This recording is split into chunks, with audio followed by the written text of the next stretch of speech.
Hello everyone, welcome to let's revise. आज की video में हम जो टॉपिक पे बात करने जा रहे हैं वो है हमारा फॉर्मेटिव एवेलुएशन।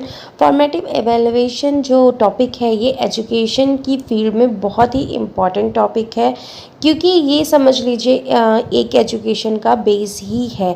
तो ये टीचर को, स्टूडेंट को और मैनेजमेंट को जो भी है उनको पता होना चाहिए कि एक्चुअली में फॉर्मेटिव एवेलुएशन होता क्या है। Basically formative evaluation different types में से एक टाइप है एवेलुएशन करना। एवेलुएशन करना क्या होता है? आकलन करना होता है। मतलब आप स्कूल में हैं, आप बच्चे को पढ़ा रहे हैं, उस बच्चे की क्या ग्रोथ है, उसको क्या समझ में आया है, क्या नहीं आया है, कैसे उसकी आगे एजुकेशन को स्टार्ट रखना है, उसको समझाना है। इस सब की जानकारी हमें तब होती है जब हम उसका बीच बीच में टेस्ट लेते रहते हैं। अगर हम सिर्फ बच्चे को पढ़ाते ही जाएंगे और उसका कहीं भी टेस्ट नहीं लेंगे तो हमें पता ही नहीं चलेगा कि कौन से बच्चे को कहाँ प्रॉब्लम आ रही है, कौन सा बच्चा किस फील्ड में वीक हो रहा है, किस जगह पे वीक हो रहा है और उसे किस टाइप से हमें हेल्प करने की रिक्वायरमेंट हो रही है। तो इन सब चीज़ों को हम तभी जान सकते हैं जब हम उस बच्चे का जो भी कोर्स चल रहा है उसके बीच में उसका टेस्ट लेते रहें, बार उसको बीच बीच में इवैल्यूएट करते रहेंगे, उसका असेसमेंट करते रहेंगे। तब हम उसको जान पाएंगे कि हाँ, हमें इस पे अब क्या वर्क करना है और इसको जो उसका ऑब्जेक्टिव है, जो एजुकेशनल गोल है, उस तक कैसे पहुंचाना है। ये था सिंपली वर्ड में जो मैंने आपको एक फॉर्मेटिव इवैल्यूएशन बताया है। फॉर्मेटिव इवैल्यूएशन जो होता है ये आपका थ्रू आउट कोर्स ही किया जाता है। मतलब मिड टर्म में ही हम इवैल्यूएशन करते हैं या फॉर्मेटिव असेसमेंट्स करते हैं। एक होता है कि हम पूरा कोर्स कंप्लीट होने के बाद में बच्चे को असिस्ट करें, उसका एग्ज़ाम लें। एक होता है बीच बीच में हम बच्चों का असेसमेंट लेते रहते हैं और जो भी वहाँ पे प्रॉब्लम्स होती हैं, जो भी उन्हें हेल्प चाहिए होती है, जो भी रेमेडियल टीचिंग प्रोवाइड करनी होती है, हम उसको प्रोवाइड करते रहते हैं। और देन हमारा लास्ट में एक एनुअल एग्जामिनेशन होता है जो कि फाइनल होता है, वो थ्रू पूरा कंप्लीट कोर्स हो जाने के बाद में होता है। ठीक है, तो यहाँ पे हम जो आज बात करेंगे फॉर्मेटिव इवैल्यूएशन की बात करेंगे, जो आपके मिड टर्म में टेस्ट लिए जाते हैं। समेटिव इवैल्यूएशन जो आपका लास्ट में एंड में कोर्स कंप्लीट होने के बाद लिया जाता है, उसकी बात हम दूसरे वीडियो में करेंगे, वरना बहुत ही ज़्यादा ये वीडियो लेंदी हो जाएगी अगर हम दोनों की बात यहाँ पे करते हैं। तो हम यहाँ पर फॉर्मेटिव इवैल्यूएशन को थोड़ा और समझ लेते हैं। इट आइडेंटिफाइज अ स्टूडेंट्स और learners need to plan how to better meet those needs. जो फॉर्मेटिव इवैल्यूएशन क्या होता है, ये स्टूडेंट की नीड्स को आइडेंटिफाई करता है। मतलब जो हम टेस्ट लेते हैं उससे हम आइडेंटिफाई कर पाते हैं कि हमारा जो बच्चा है उसकी क्या नीड्स हैं, क्या मतलब कहाँ पे उसकी मिस्टेक हो रही है, क्या चीज़ें उसको नहीं समझ में आ रही हैं। भाई मैंने उसका टेस्ट लिया, हमें पता चला कि उसको एडिशन करने में प्रॉब्लम हो रही थी, तो हमें यहाँ पे पता चल गया कि उसको एड्स में प्रॉब्लम होती है। तो हम उसे उसी तरीके से और अच्छे से समझाने की कोशिश करेंगे, उसे रेमेडियल टीचिंग प्रोवाइड करेंगे, तब वो उस पर वर्क करेगा। जब वो उस पर वर्क करेगा तो उसका नेक्स्ट जो टेस्ट होगा या आगे फ्यूचर में वो बेटर परफॉर्म कर पाएगा। बट अगर हम पढ़ाते ही जा रहे होते और बीच में टेस्ट ना ले रहे होते तो हमें पता ही नहीं चलता, और फिर वो लास्ट में जाके जब हमारा फाइनल टेस्ट होता तो उसमें वहाँ पर वो उसका मार्क्स गड़बड़ हो जाता। और उस समय पे हमें बिल्कुल भी ऐसा कुछ नहीं होता कि हम उसे रेमेडियल टीचिंग दे करके, उसकी हेल्प करके हम उसको थोड़ा सा बेटर करवा पाते। वो लास्ट स्टेज हो जाता है। तो इसलिए ही हम क्या करते हैं, बीच बीच में फॉर्मेटिव इवैल्यूएशंस करते हैं। This assessment includes little content area. ये जो असेसमेंट होता है ये क्या करता है, स्मॉल कंटेंट एरियाज़ को इंक्लूड करता है, बड़े बड़े को नहीं करता। बड़े बड़े जो एरियाज़ होते हैं वो हम समेटिव इवैल्यूएशन में करते हैं। यहाँ पे हम लिटिल कंटेंट एरियाज़ को ही यहाँ पे हम यूज़ करते हैं या इन्वॉल्व करते हैं। अगर मैं आपको एक स्मॉल सा छोटा सा एक एग्जांपल दूं, तो जो फॉर्मेटिव इवैल्यूएशन होता है, जैसे कि हमने एक चैप्टर पढ़ाया, जैसे मान लीजिए कि हमने सब्सट्रैक्शंस पढ़ाया अपने बच्चों को, ग्रेड 2 में या 1 में हमने सब्सट्रैक्शन पढ़ाया, और उस सब्सट्रैक्शन का हमने 3 बार फॉर्मेटिव इवैल्यूएशन लिया। मतलब हमने 3 बार टेस्ट लिया, एक चैप्टर का हमने 3 बार टेस्ट लिया। तो सोचिए आपने उसमें कितनी बार उस बच्चे को असिस्ट किया और उसको आपने वहाँ पे जो भी उसके अंदर कमियां थी उसको जान पाए और वहीं पे ही उसको इम्प्रूव करा दिया आपने। ठीक है, तो मतलब चैप्टर 1 है और आपने टेस्ट कितनी बार लिए, 3 बार लिए।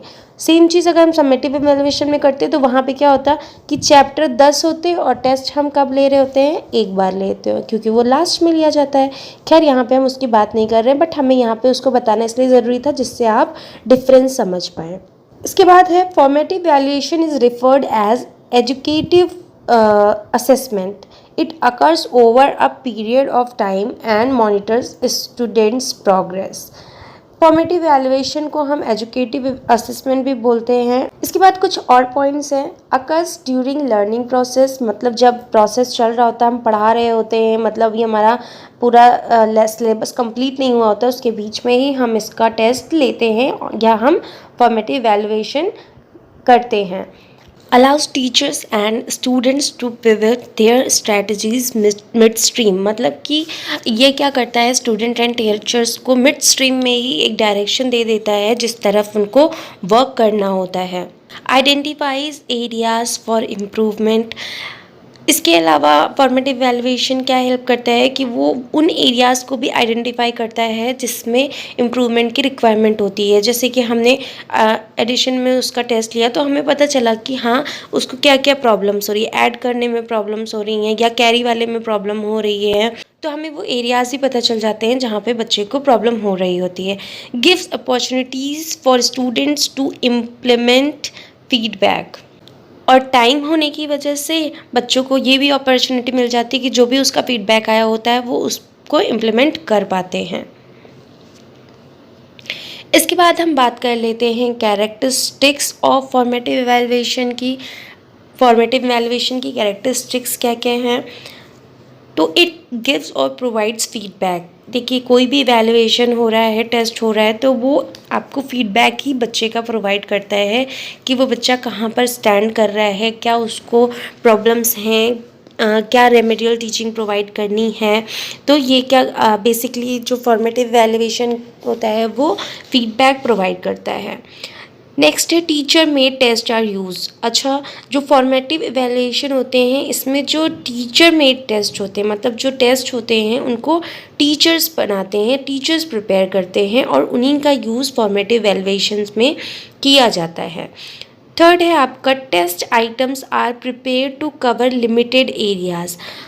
अब यहाँ पर जो हमारा फॉर्मेटिव इवैल्यूएशन है ये आपका बहुत शॉर्ट टर्म में होता है, मिड टर्म्स में होता है, तो यहाँ पर जो टेस्ट आइटम्स प्रिपेयर किए जाते हैं वो लिमिटेड एरियाज़ को ही कवर करते हैं, मतलब जितना हमने पढ़ाया है उसमें ही हमने उसका टेस्ट लिया है, तो हम बाकी चीज़ों को कवर नहीं करते। कुछ लिमिटेड एरियाज़ होते हैं जिन्हें हम यहाँ पर कवर करते हैं। देन नेक्स्ट है कंटिन्यूस एंड रेगुलर प्रोसेस। ये जो फॉर्मेटिव इवैल्यूएशन है ये एक कंटिन्यूस एंड रेगुलर प्रोसेस है और इसी की वजह से ही हम टाइमली डायग्नोस कर पाते हैं कि प्रॉब्लम कहाँ पर है। देन नेक्स्ट है it has diagnostic nature to give remedial teaching. अच्छा, जो फॉर्मेटिव इवैल्यूएशन है इसका पर्पज़ ही यही है कि हम सही समय पर ये डायग्नोस कर पाएँ कि बच्चे की प्रॉब्लम कहाँ पे है, उसको प्रॉब्लम कहाँ पे देखने को मिल रही है। तो ये जो आपका फॉर्मेटिव इवैल्यूएशन होता है ये डायग्नोस्टिक नेचर का होता है, ठीक है, कि टाइमली हमें पता चल गया, हमने डायग्नोस कर लिया और हमें उस बच्चे को रेमेडियल टीचिंग उसकी जो प्रॉब्लम्स थी उसके अकॉर्डिंग से उसे प्रोवाइड करा दी। आई होप यहाँ पर आपको इतना समझ में आ गया हो। नेक्स्ट हम बात करते हैं advantages of formative evaluation. Future planning. अगर हम फ्यूचर प्लानिंग की बात करें तो ये एक फ्यूचर के लिए भी बहुत इम्पॉर्टेंट होता है, क्योंकि क्या होता है हमें बहुत ही सही टाइम पे पता चल जाता है, बहुत सही समय पे हम डायग्नोस कर पाते हैं कि जो बच्चे की प्रॉब्लम है, जो वीकर एरिया है वो क्या क्या है।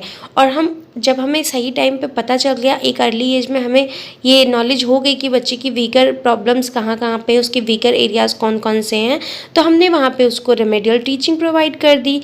उसके पेरेंट्स से बात करके उसको और हेल्प करने के लिए हमने बोल दिया, मतलब जितना भी हमसे हो पाया हमने उसकी वहाँ पे उसको इम्प्रूवमेंट प्रोवाइड करा दिया। देन नेक्स्ट है सेटिंग गोल्स एंड प्लान्स। अच्छा, फॉर्मेटिव इवैल्यूएशन के थ्रू हम क्या करते हैं, जो भी हमने प्लान और गोल्स सेट कर रखे होते हैं उसके तरफ हम बच्चों को हेल्प जाने में हेल्प करते हैं। लाइक वहाँ पे हम चेंजेस कर रहे हैं, बच्चों की हेल्प कर रहे हैं, उन्हें रिवाइज करा रहे हैं, जो भी उनकी प्रॉब्लम्स हैं उसके लिए उन्हें रेमेडियल टीचिंग प्रोवाइड कर रहे हैं। तो यहाँ पे हम उनकी क्या करते हैं, उनकी गोल्स को सेट करने में और उसको अचीव करने में हेल्प करते हैं। देन है development of skills. Formative evaluation की वजह से जो टीचर्स होते हैं वो जो प्रॉब्लम्स होती हैं, जो नीड्स होती हैं एक पर्टिकुलर बच्चे की, उसको डायग्नोस करने में या आइडेंटिफाई करने में सक्सेसफुल हो जाते हैं, उन्हें पता चल जाता है। तो उस अकॉर्डिंग से वो बच्चों की हेल्प कर पाते हैं, उनको उनके एजुकेशन गोल्स में और ऑब्जेक्टिव्स में उनकी हेल्प करते हैं। द नेक्स्ट है ट्रेन एंड क्वालिफाइड प्रोफेशनल्स। जो फॉर्मेटिव इवैल्यूएशन होता है उसको कंडक्ट करने के लिए ट्रेन एंड क्वालिफाइड प्रोफेशनल्स की ही रिक्वायरमेंट होती है। तो इसके लिए जो प्रोफेशनल्स लिए जाते हैं वो वेल क्वालिफाइड एंड ट्रेंड होते हैं। देन नेक्स्ट है कंटिन्यूस इम्प्रूवमेंट। अब जो ये आपका फॉर्मेटिव इवैल्यूएशन है ये एक ऑन गोइंग प्रोसेस है, ठीक है। इसमें क्या होता है, यहाँ पे आपको टाइमली जो फीडबैक होता है वो मिल जाता है, जो इश्यूज होते हैं वो बहुत ही अर्ली स्टेज में डिडक्ट हो जाते हैं। तो ये जो आपका प्रोसेस है ये कंटिन्यूस प्रोसेस होता है। Then provide quick feedback. अब आपको जो आपने इवैल्यूएशन किया तो वहाँ पर आपको जो भी फीडबैक होता है वो क्विकली प्रोवाइड हो जाता है एंड देन उसके अकॉर्डिंग से आपको फिर चीज़ें अरेंज करनी होती हैं। इसके बाद हम बात कर लेते हैं डिसएडवांटेजेस ऑफ फॉर्मेटिव इवैल्यूएशन की। तो देखिए, अगर हम बात करें तो किसी भी चीज़ के अगर कुछ एडवांटेजेस हैं तो उसके डिसएडवांटेजेस तो पक्का ही होंगे। ये तो एक कॉमन सी बात है। अगर आप किसी भी चीज़ को देखें तो उसके एडवांटेजेस हैं तो डिसएडवांटेजेस भी होंगे। तो अगर हम इसके डिसएडवांटेजेस की बात करें तो टाइम कंज्यूमिंग। देखिए, ये क्या होता है, ये आपका फॉलो किया जाता है या तो मंथली किया जाता है या तो वीकली किया जाता है या तो फिर डेली बेसिस पे किया जाता है, ठीक है। तो ये एक टाइम कंज्यूमिंग प्रोसेस होता है, क्योंकि क्या होता है कि ये जो इसमें एक्टिविटीज़ होती हैं दिन भर, डिफरेंट एक्टिविटीज़ होती हैं, ये ज़्यादा से ज़्यादा टाइम को कंज्यूम करती हैं। देन नेक्स्ट है आपका रिक्वायर्स रिसोर्सेज। अब देखिए, फॉर्मेटिव इवैल्यूएशन, किसी भी इवैल्यूएशन के लिए आपको डिफरेंट सोर्सेज की रिक्वायरमेंट होती है। कोई भी चीज़ें ऐसे सिंपली नहीं हो जाती हैं, सबका एक प्रोसेस होता है, सबके लिए डिफरेंट रिसोर्सेज होते हैं। तो इसके लिए जो आपको रिसोर्सेज की रिक्वायरमेंट होती है, जैसे आपका फ्रीक्वेंट डाटा कलेक्शन होता है, रिसर्च रिपोर्टिंग होती है, आपका टेस्ट पेपर्स हो गया, तो इन सारे रिसोर्सेज की रिक्वायरमेंट वहाँ पर होती है। तो मतलब तामझाम बहुत होता है फॉर्मेटिव इवैल्यूएशन में भी। देन टायरिंग प्रोसेस, ये बहुत ही ज़्यादा टायर्ड कर देने वाला प्रोसेस होता है। अभी आपने ऊपर देखा, एक तो टाइम कंज्यूम कर रहा है, बहुत सारे रिसोर्सेज की भी रिक्वायरमेंट हो रही है।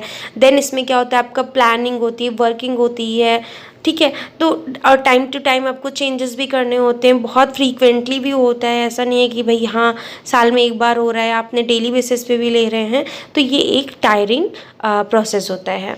Then misuse by teachers. अब ये टीचर्स के द्वारा ही कंडक्ट किया जाता है, तो कहीं ना कहीं पे किसी न किसी चीज़ को देखते हुए टीचर्स के द्वारा मिसयूज़ भी हो जाता है। कभी कभी क्या होता है, टीचर्स पर्सनल हो जाते हैं तो वो वहाँ पर नहीं बच्चे को उतना हेल्प करते हैं, या मार्क्स में कोई प्रॉब्लम्स हो गई, मार्क्स में उन्होंने नंबर इधर उधर कर दिया, तो ये सारी चीज़ें वहाँ पर देखने को मिल जाती हैं।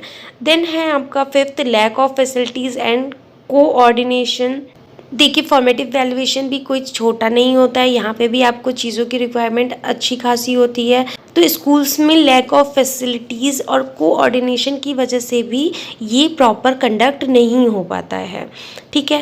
देन लास्ट है lack of experienced, honest and sincere teacher. अभी हमने पीछे आपको बताया था कि जो FA होता है, फॉर्मेटिव इवैल्यूएशन या असेसमेंट होता है, इसके लिए प्रोफेशनल टीचर्स की रिक्वायरमेंट होती है। और कभी कभी या किन्हीं स्कूल्स में क्या होता है कि जो टीचर्स होते हैं वो हाईली एक्सपीरियंस्ड, ऑनेस्ट या सिंसियर नहीं होते हैं, जिसकी वजह से जो FA होते हैं वो प्रॉपर कंडक्ट नहीं किए जा सकते हैं। तो आई होप आपको फॉर्मेटिव इवैल्यूएशन क्या होता है, इसके कैरेक्टरिस्टिक्स, इसके एडवांटेजेस एंड डिसएडवांटेजेस सब कुछ आपको क्लियर हो गए हों। अगर किसी भी पॉइंट पे कोई भी प्रॉब्लम हो तो प्लीज़ आप मुझे कमेंट कर दीजिएगा, मैं उसका सॉल्यूशन या उसका जो भी आपका डाउट है उसको क्लियर कर दूंगी।